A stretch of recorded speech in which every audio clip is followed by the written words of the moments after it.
Tribuners, selamat sore. Kembali lagi berjumpa dengan saya Fiorina Jeretno. Dan kali ini kita akan bahas dan juga membagikan informasi yang tentunya penting untuk kita ulik lebih lanjut nih. Karena hari ini kita sudah kedatangan dua narasumber yang akan menemani Vio berbincang beberapa menit ke depan. Dan kali ini kita akan bahas di dunia atau dari dunia ekonomi lagi nih. Kalau tadi kita sudah bahas dari dunia politik, kali ini kita lebih spesial bahas mengenai dunia ekonomi, karena dengan ekonomi atau pertumbuhan ekonomi yang tentunya bisa membantu masyarakat hidup, maka sejahteralah hidup masyarakat itu. Oke. Dan hari ini kita spesial sudah mengemas perbincangan kita dengan tajuk Prabowo menghapus utang macet UMKM, petani dan juga nelayan. Apa dampak ekonominya? Sudah hadir bersama Vio, ada Pak Dr. Anas Iswanto Anwar selaku dosen ekonomi Universitas Hasanuddin dan juga selaku pakar ekonomi. Juga bersama kami sudah ada pelaku UMKM datang jauh-jauh dari Kabupaten Sinjai. Ada Kak Ramli Usman. Boleh minta tepuk tangannya untuk kita semua. Baik, selamat sore Pak Anas. Selamat sore Vio, selamat sore Tribuners. Ya. Selamat sore juga Kak Ramli. Vio, sore Tribuners. Oke, kayaknya Pak Anas masih mau melanjutkan sapaannya Pak ya. Mungkin ada kata-kata yang mau diberikan untuk hari ini Pak. Silakan. Halo Tribuners, tetap semangat. Baik, tetap semangat. Walaupun mungkin sudah diisi dengan kesibukan hari ini Pak. Betul. Oke, tapi tetap sehat Pak. Harus. Alhamdulillah. Kak Ramli gimana kabarnya? Alhamdulillah, kita semakin semangat di akhir tahun. Iya, jumpa lagi Kak. Iya. Ya. Pak Anas juga jumpa lagi bersama saya ya Pak. Sudah ini lama. udah kesekian kalinya. Rindu banget. Oh, oke. Oke, dan kali ini Pak spesial Pak, karena informasi yang kami dapatkan dan sudah disahkan tapi belum dijalankan ya. Ini mohon koreksi jika salah. Ada salah satu peraturan di tahun 2024 nomor 47. Oke, 47. Baik, terima kasih Pak Anas sudah membantu saya. Dan menyoal ini penghapusan utang UMKM, petani dan juga nelayan. Lantas kita mulai langsung dari Pak Anas nih Pak, melihat adanya kebijakan terbaru dari Presiden terpilih Republik Indonesia Pak. Dengan adanya kebijakan ini, apakah memang membantu masyarakat atau seperti apa dampaknya? Baik, terima kasih.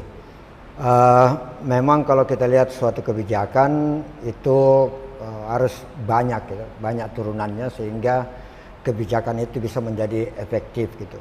Nah, jangan sampai kebijakan itu muncul dia sebagai angin surga saja, hanya karena kebetulan pemerintahan baru, kemudian mencoba mencuri hati kepada masyarakat. Nah, kalau kita kembali ke topiknya, saya kira kita harus akui bahwa program ini bagus, sangat baik. Karena memang kalau kita melihat data UMKM itu, terutama di sektor pertanian dan perikanan, itu NPL-nya atau non-performing loan-nya itu sampai di angka 60%. Itu memang sangat besar. Dan kalau kita lihat beberapa memang hasil-hasil penelitian, masalah terbesar yang dialami oleh teman-teman di UMKM ini adalah capital, persoalan modal. Jadi berita tentang penghapusan ini tentu sangat menggembirakan gitu ya. Karena kalau tidak dia akan menjadi beban karena ketidakmampuan lagi membayar. Hanya sekarang banyak hal yang harus kita perhatikan. Yang pertama UMKM. Karena semua kebijakan publik itu harus dia adil gitu. Nah, UMKM yang mana? Walaupun sudah disebutkan di peraturan pemerintah itu bahwa di sektor pertanian dan perikanan gitu. Bagaimana dengan sektor lain? Nah, tentu dia juga bisa mengatakan bahwa loh, kita kan sama-sama berkontribusi kepada negara. Kita juga menciptakan kesempatan kerja, kita juga menggunakan tenaga kerja yang banyak gitu. Nah, kok mereka, saya tidak gitu misalnya ya, itu satu hal yang harus diperhatikan. Jadi yang mana alasannya sehingga benar-benar tidak mengusik rasa keadilan kita. Kemudian yang kedua adalah tingkat kolateral. Kalau kita di perbankan itu kan ada kolek 1, kolek 2 sampai kolek 5, kemudian masuk di write off gitu. Ini kan tentu alasannya berbeda. Ada yang memang tidak mampu karena usahanya. Apakah karena tiba-tiba terjadi kenaikan harga, terjadi kenaikan bahan baku yang tidak bisa ditolerir. Kemudian apalagi kalau di sektor primer itu kan harga benar-benar harga pasar dunia itu sangat berfluktuatif. Nah, jangan sampai ada yang akibat dari fraud, akibat dari yang dibuat oleh manajemennya sendiri. Harus kita bedakan. Karena kalau tidak, dia akan menjadi moral hazard. Nah kalau begitu ya santai aja kita, ya, nggak usah kita berbuat kok nanti ada lagi pemutihan. Nah itu yang harus clear batasannya yang ada. Yang tidak kalah penting menurut saya adalah duitnya dari mana. Karena ini kan pemerintah harus menalangi masalahnya. Padahal kondisi fiskal kita itu defisit. Nah sudah defisit kok berani lagi mau bagi-bagi duit. Menghapus utang kan berarti kau membayarkan utang ini. Nah duitnya dari mana? Jangan sampai utang lagi pemerintah untuk menutupi itu. Nah jadi sebenarnya masih menimbulkan banyak pekerjaan rumah yang harus clear, yang harus cepat supaya tidak riuh, tidak ribut kita ini. Teman-teman UMKM juga sudah mulai menuntut macam-macam kegirangan, sudah mulai merencanakan juga kalau begitu yang berikut kita ambil kredit lagi, tunggu lagi, tunggu lagi nanti ada pemutihan, itu kan tidak bagus. Iya, setuju Pak. Maksudnya Pak Anas ini sudah memberikan kita gambaran begitu secara garis besar. Mungkin banyak pertanyaan dari masyarakat yang diwakilkan oleh Pak Anas. Lantas kita ke Kak Ramli. Kak Ramli selaku pelaku UMKM, apakah juga setuju atau sejalan dengan yang disampaikan Pak Anas, sudah merasa gembira dengan adanya informasi ini? Kalau dibilang gembira, ya mungkin di satu sisi gembira juga, di satu sisi tidak juga ya. Karena ya kita misalnya sebagai pelaku UMKM dan kita selama ini merasa nyaman-nyaman saja dengan angsuran misalnya kalau kita punya kredit. Nah tiba-tiba ada yang wah ini macet nih dan tiba-tiba ada pemutihan. Enak aja. Gitu. Enak saja. Nah, ini adalah sebuah perlakuan yang tidak adil. Ketidakadilan walaupun pada satu sisi mungkin ini merupakan satu keberpihakan kepada UMKM. Tetapi seperti yang dikatakan oleh Pak Suar tadi bahwa akan ada moral hazard. Sudah Mideh, jangan terlalu serius ini usaha kita pinjam lalu nanti itu ketika macet ada lagi tuh pemutihan, ya kan? Akhirnya pelaku usaha itu pinjam duit di bank dan pada akhirnya tidak serius pada usahanya. Jadi kalau di kami mungkin ada hal lain yang butuh diseriusi. Iya, bukan pada pemutihan itu. Tetapi ada hal-hal lain yang butuh disentuh. Kira-kira seperti apa? Misalnya kalau misalnya ada kredit macet, kita di pelaku usaha itu kredit macet itu karena apa? Mungkin butuh asesmen dulu. Kita kreditnya macet karena apa? Oh karena mungkin ada kelalaian pencatatan keuangan. Dan kelalaian pencatatan keuangan itu sangat banyak terjadi di kalangan pengusaha-pengusaha kecil termasuk saya itu masih banyak kelalaian. Sehingga kita sudah mengatakan bahwa kita sudah untung sementara ini masih modal yang dipakai nih. Oh ini kita sudah untung sekian nih. Kita tidak sadari bahwa oh ternyata modal kita nih yang kita pakai. Iya, akhirnya habis karena kita kurang literasi pada pencatatan keuangan, pencatatan pembelanjaan usaha misalnya. Jadi mungkin harus ada edukasi pada pencatatan keuangan pada pelaku-pelaku usaha dan itu yang diawasi oleh pemerintah atau perbankan misalnya. Kalau perbankan kalau memang misalnya duit yang diambil ini, pinjaman yang diambil ini betul-betul untuk usaha karena ada juga tuh yang pakai surat keterangan usaha ataupun misalnya pakai ngurus NIB misalnya ya dan ternyata usaha fiktif ya kan ya akhirnya cairlah pinjaman itu dan ternyata pinjaman itu dipakai untuk hal-hal yang sifatnya konsumtif beli motor beli kendaraan kawin misalnya iya dipakai misalnya dipakai untuk menikah juga itu bisa jadi ada kenyataan seperti itu bisa jadi itu bisa jadi terjadi seperti itu dan ketika ini tidak produktif, maka apalah yang akan terjadi? Gimana caranya membayar angsuran? Nah, saya sebagai pelaku usaha ketika hal itu terjadi, maka saya tentu adalah sangat tidak setuju ketika ada penghapusan seperti itu tanpa ada asesmen yang mendalam. Berarti yang harus dilakukan, maksudnya seperti yang dikatakan Pak Anas adalah menjadi pekerjaan rumah juga harus betul-betul diperhatikan gitu ya. Apa tujuannya, kemudian apa syarat-syaratnya yang benar-benar itu sehingga harus diputihkan begitu ya. Usahanya ini benar-benar ada enggak? Iya, benar usahanya benar ada enggak dan betul-betul ada utang enggak gitu ya. Jadi ya begini, kan kalau orang mau mengambil kredit kan tidak gampang. Ada aturannya perbankan yang disebut sebagai bankable. Nah, kalau orang sudah diberikan kredit berarti dia sudah bankable. Dia sudah melalui analisa kredit yang 5C sampai 6C itu. Nah, kalau macet, nah beberapa penelitian menunjukkan itu bank yang banyak sebenarnya yang menyebabkan sehingga kredit itu macet. Berarti analisanya yang kurang bagus, gitu ya. Nah, kemudian kalau dia macet kolek 1 kan masing-masing ada, katakan ini kan penyakit, masing-masing ada obatnya. Kan tidak langsung dia menjadi kredit macet kan? Kan di situ ada bisa lihat apakah ada restructuringnya, distruktur ulang, apakah ada penghapusan bunga, ataukah bayar pokoknya aja dulu. Tidak bisa langsung dianggap dia macet. Nah, apakah itu sudah jalan atau tidak? Nah, jadi kalau itu sudah jalan, baru memang kita sudah lihat, itu yang saya bilang tadi, selektif. Saya setuju sekali bahwa memang sudah menyerah, sudah bendera putih yang memang tidak ada. Oke, itu kita bantu. Kemudian yang kita harap dia bisa mengambil lagi kredit yang baru. Nah, kalau itu tidak siklus itu tidak jalan, ya percuma aja. Kemudian jangan lupa bahwa kalau menurut saya sektor pertanian, sektor perikanan, nelayan itulah yang paling tinggi resiko. Dan saya yakin perbankan tidak mau menyalurkan kredit di situ karena dia berisiko. Nah, sedangkan itulah adalah leading sektor kita kan, sama kopi misalnya, kan banyak masalah di situ ya. Bukan banyak masalah, banyak uncertainty ya, tidak kepastian kan. Bisa hama, bisa iklim segala macam. Nah, cuaca. Iklim sekarang yang paling berpengaruh. Itu dia. Nah, pasti perbankan tidak tertarik dan tidak mau. Namanya juga badan usaha kan juga cari untung. Nah, pemerintah mesti masuk ke dalam ya, memberikan penjaminan kepada teman-teman yang bekerja UMKM yang di sektor itu. Kalau tidak, dia tidak bisa jalan. Jadi kalau misalnya ada terjadi hal yang kegagalan itu, saya tidak yakin kalau itu murni dari bisnisnya, pengelolaan bisnisnya yang tidak.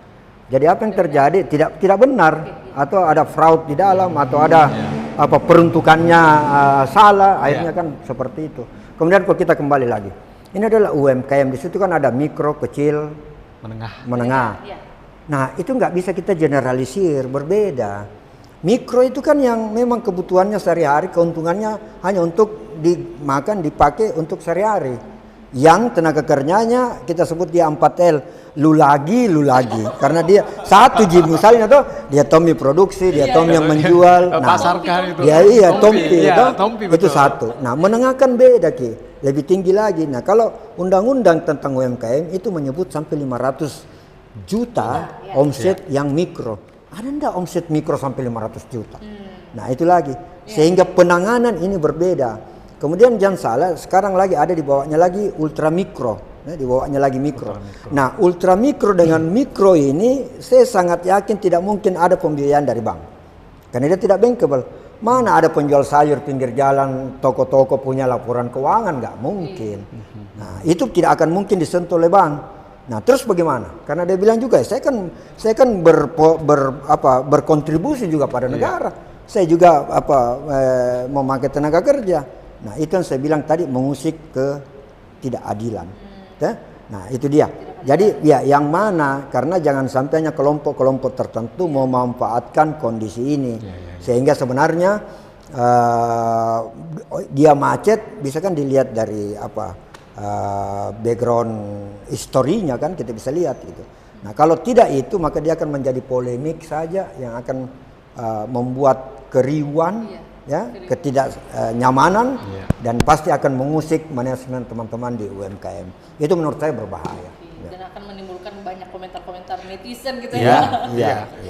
Lantas mungkin kalau Kak Ramli sendiri, ini kan penjelasan Pak Anas sudah sangat jelas banget gitu ya. Pokoknya harus ada transparansi yang jelas gitu.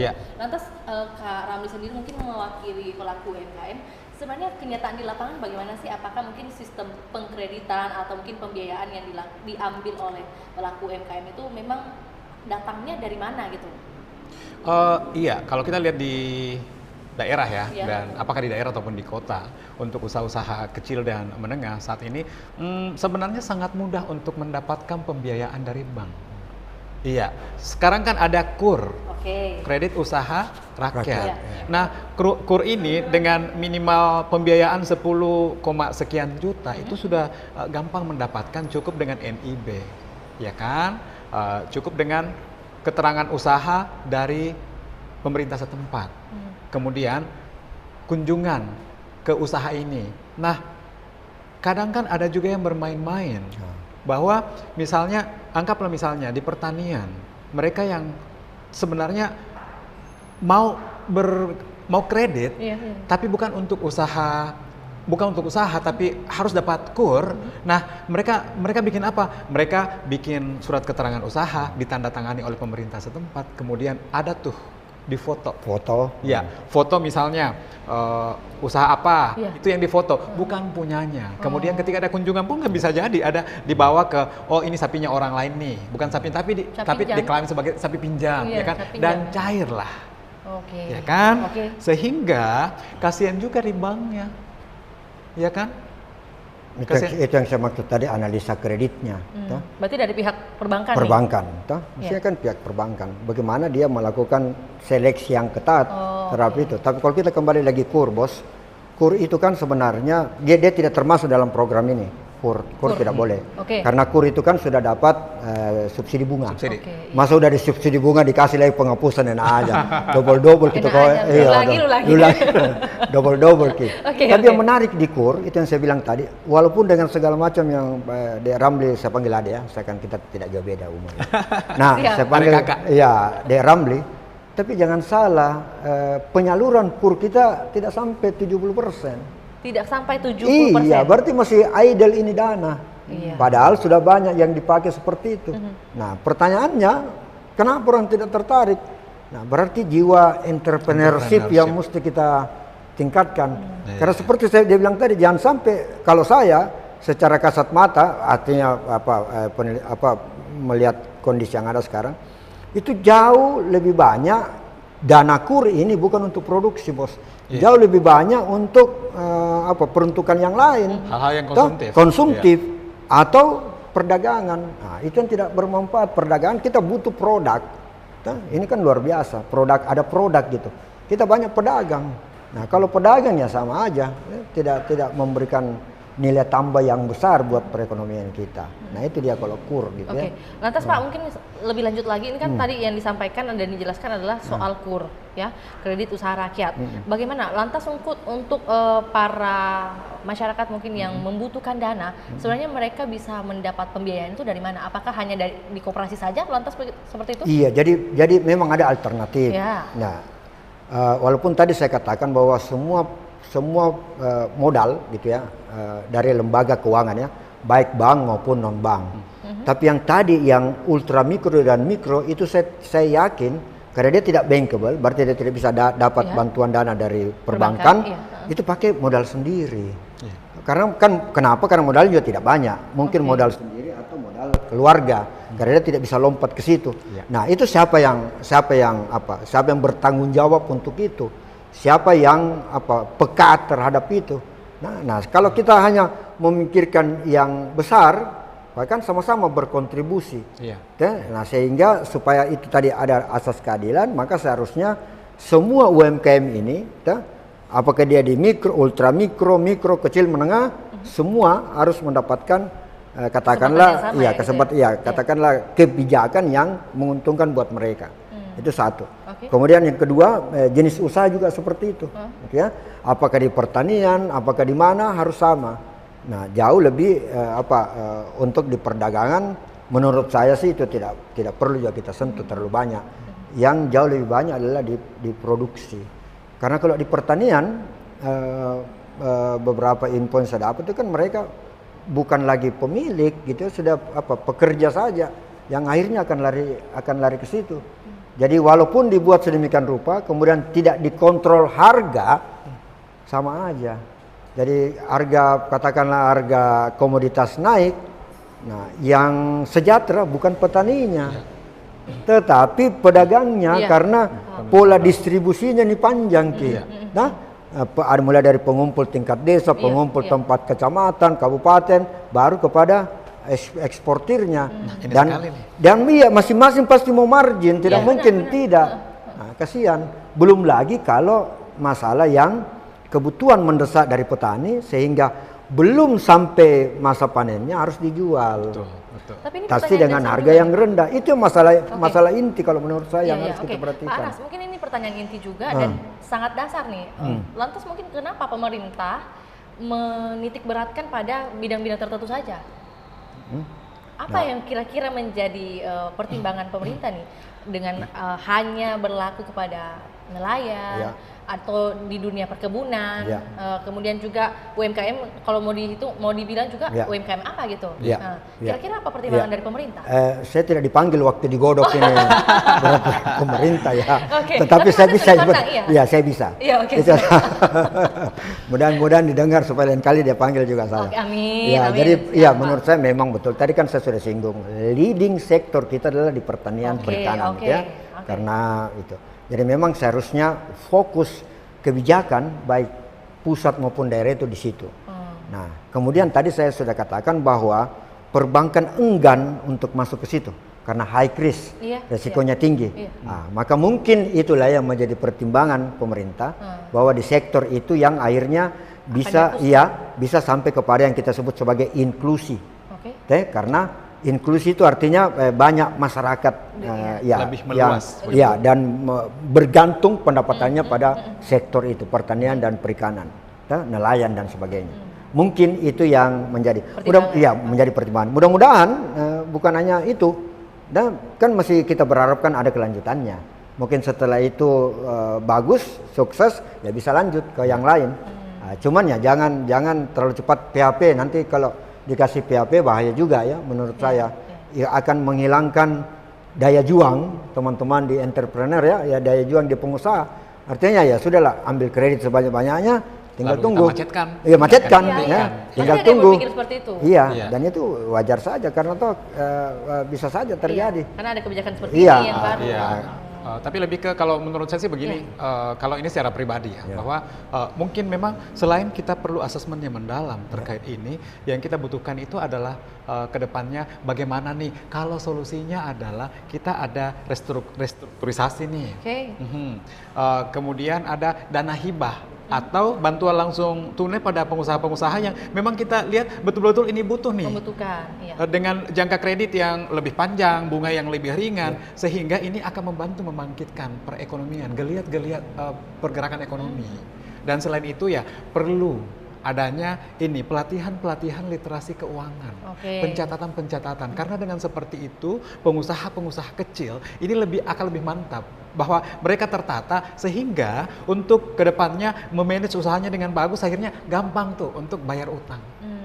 Kalau saya sih lebih ke situ. Berarti ada catatan atau kira-kira saran seperti apa yang harusnya dijalankan gitu dan diterapkan biar lebih merata gitu.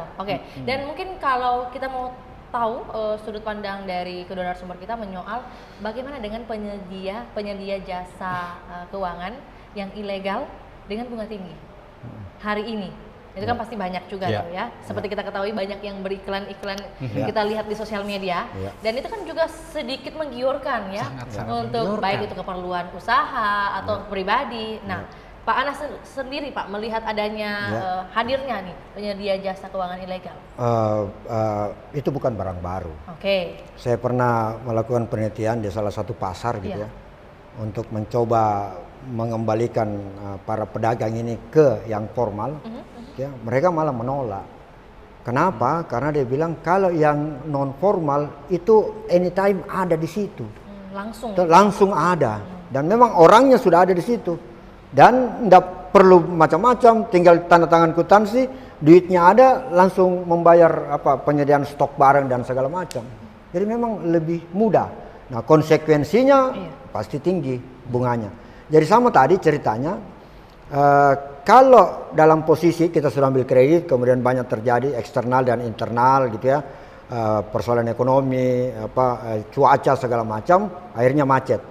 Nah, menutupinya itu adalah meminjam lagi, kan begitu ya. Nah, meminjam lagi di bank-bank himbara ini kan tidak mungkin, karena sudah masuk blacklist dia. BI checking. BI checking. Saya tidak BI checking bos, berubah namanya sekarang. Nah, akhirnya dia yang paling mudah itu mengambil di tempat yang ini, menutupi ini. Jadi gali lubang, tutup lubang, dan pasti bunganya lebih tinggi. Nah, itu normal. Terus kalau yang lain lagi fintech segala macam, itu kan kita memang masyarakat instan itu mau cepat kaya, gitu ya, mau cepat kaya. Jadi berani investasi bodong segala macam kan itu sumbernya itu. pokoknya kalau ada, ya ini juga literasi. Kalau ada yang menawarkan dengan tingkat bunga jauh di atas tingkat bunga bank, tinggalkan, leave it, tinggalkan. Kalau tidak ya, kenapa bukan kau sendiri yang berinvestasi? Kenapa mesti kau menawarkan? Mengajak, ya. Nah itu dia. Kemudian yang saya setuju tadi itu literasi keuangan. Jangan salah, yang malah LDR yang kredit macet terbesar ada pada generasi Z milenial. Itu dia. Karena ngambilnya gampang, kemudian ya tanpa punya literasi yang bagus, ya dipakai untuk konsumtif. Dan itu terbukti sekarang dengan mudahnya itu. Nah, mereka kan tidak ada urusan. Apakah kamu mau pakai apa kan tidak ada urusan. Makanya tadi saya katakan pentingnya adalah analisa kredit itu. Jadi benar-benar teman-teman di perbankan ini melakukan analisa yang baik untuk orang yang tepat sasaran baru kita berikan kredit, gitu ya. Kan jelas itu aturannya bahwa sepersekian dari pendapatan baru kita bisa kasih. Tapi apa yang terjadi? Ya cari lagi surat keterangan bahwa dia bekerja di tempat lain supaya pendapatannya tinggi. Nah, berarti dalam hal ini tidak ada dampak positif yang akan dirasakan oleh Himbara, Pak? Kalau ini kebijakan ini? Untung dia. Untung karena kan persoalannya sekarang memang istilah write off itu sudah dihapus buku, tapi tidak hapus tagih. Ya kan tetap dia menagih. Nah, terus tiba-tiba dibayarin kan, dikasih duit kan sama pemerintah. Nah, berarti dia duitnya bertambah. Dia semakin liquid. Dengan duitnya yang ada sekarang, dia punya lagi kemampuan untuk menyalurkan lagi. Menyalurkan lagi, dapat lagi dari bunga. Ya kan begitu. Jadi memperkaya Himbara ya kebijakan ini?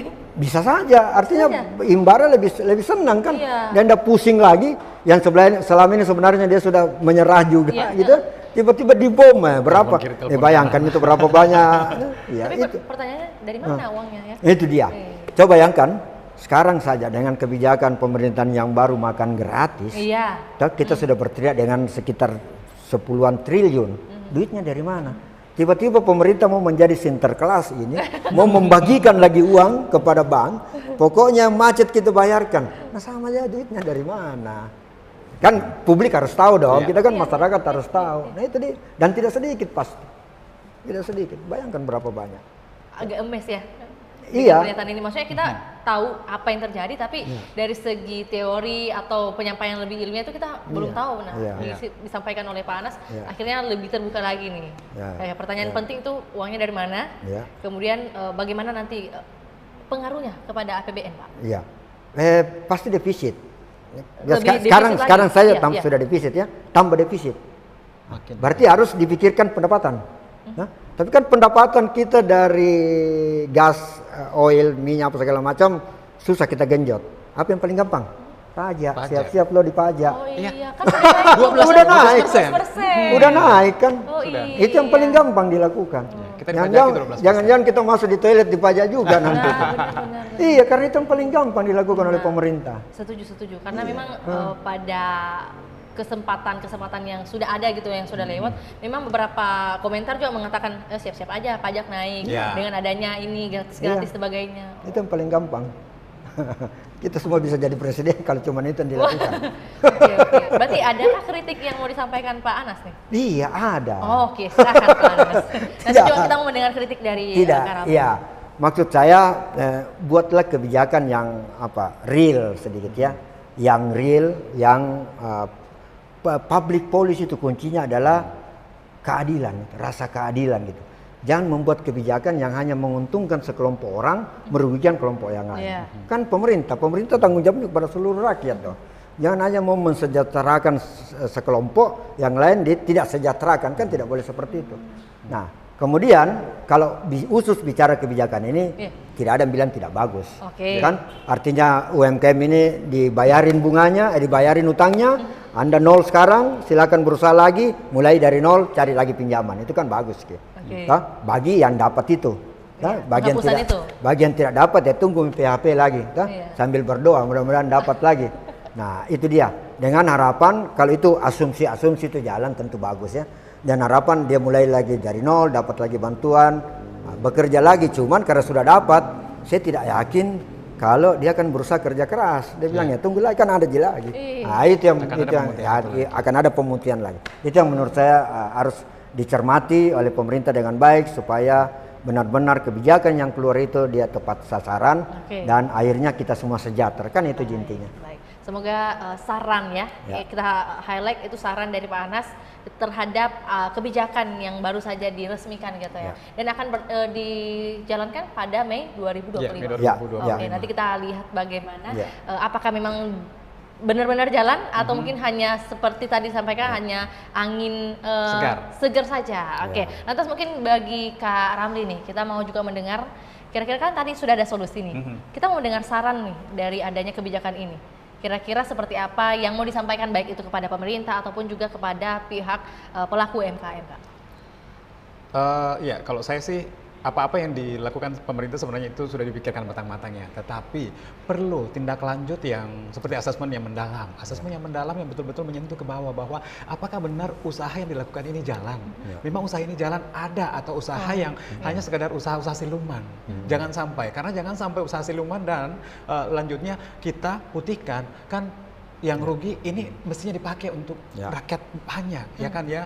Kemudian untuk teman-teman pelaku usaha, bagaimana kita meningkatkan daya saing itu bukan hanya dengan cara uang-uang dari perbankan tadi, tetapi ada banyak hal yang harus kita lakukan untuk meningkatkan daya saing sehingga produktivitas usaha kita itu bisa meningkat. Dan tidak bergantung gitu ya? Tidak bergantung pada uang itu sendiri, tapi banyak hal. Tetapi walaupun selalu kita katakan bahwa satu-satunya tempat untuk mencari dana yang lebih cepat itu adalah perbankan. Kita tidak bisa pungkiri itu, ya kan ya? Istilahnya minim risk. Ya.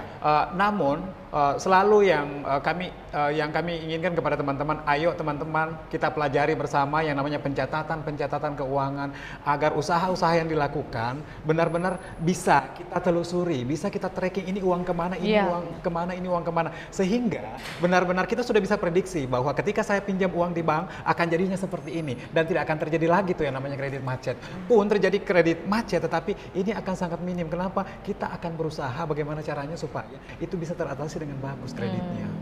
Kayak gitu. Jadi mungkin saran Kak Ramli ini pencatatan yang harus dipelajari oleh masyarakat, baik itu pelaku ataupun juga masyarakat personal gitu ya. Ini secara manual kah atau mungkin kayak misalnya di perbankan itu kan ada mutasi rekening. Itu kayak gimana yang dimaksud Kak Ramli ini? Ini kan kita berbicara tentang UKM.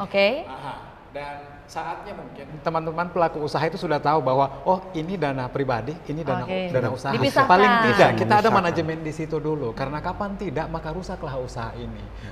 Uang pribadi kita bisa pakai untuk usaha, uang usaha kita pakai untuk pribadi. Rancu jadinya. Jadi manajemen itu mesti ada dan perlu memang ada literasi ke situ. Dan yang bertanggung jawab di situ adalah kita semua yang bertanggung jawab di situ. Laporan keuangan yang sederhana. Sekarang kan Pak sudah banyak aplikasi. Aplikasi yang free sudah banyak, jadi tinggal kemauan. Baik, jadi yang penting di sini adalah bagaimana catatan pengeluaran itu yang menjadi penting untuk kita semua, bukan hanya pelaku UMKM sepertinya Kak ya, bahkan untuk personal juga. Ibu-ibu juga.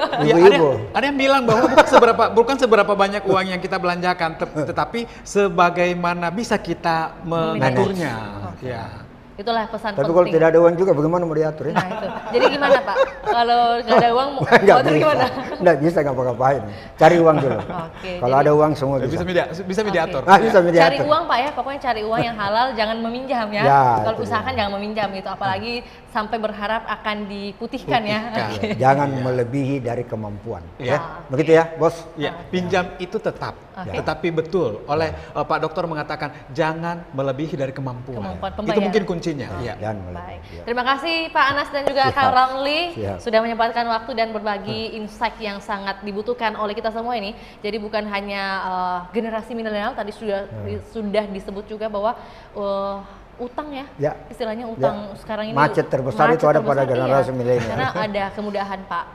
Kemudahan dan akhirnya tidak digunakan untuk produktif. Produktif. Akhirnya pasti dia lupa bahwa itu harus dibayar tiap bulan. Dan juga itu pastinya menyusahkan atau menjadi beban bagi orang tua ya Pak, bagi generasi sekarang. Orang tua yang susah. Ya, baik. Terima kasih Pak Anas dan juga Kak Ramli, sehat sukses selalu Pak. Kita menunggu kedatangannya lagi untuk bisa sharing-sharing lebih lanjut lagi Kak. Ya, oke. Dan terima kasih juga buat Tribuners yang hingga saat ini menyaksikan program Ngobrol Virtual. Semoga yang kami sampaikan hari ini mungkin secara formal dan informal kami juga tadi ada tertawa bersama, itu menjadi pelengkap lah dari tayangan kita hari ini. Dan akhir kata saya Fiorina Jaretno mewakili Pak Anas dan juga Kak Ramli beserta tim pamit undur diri. Selamat malam dan sampai jumpa.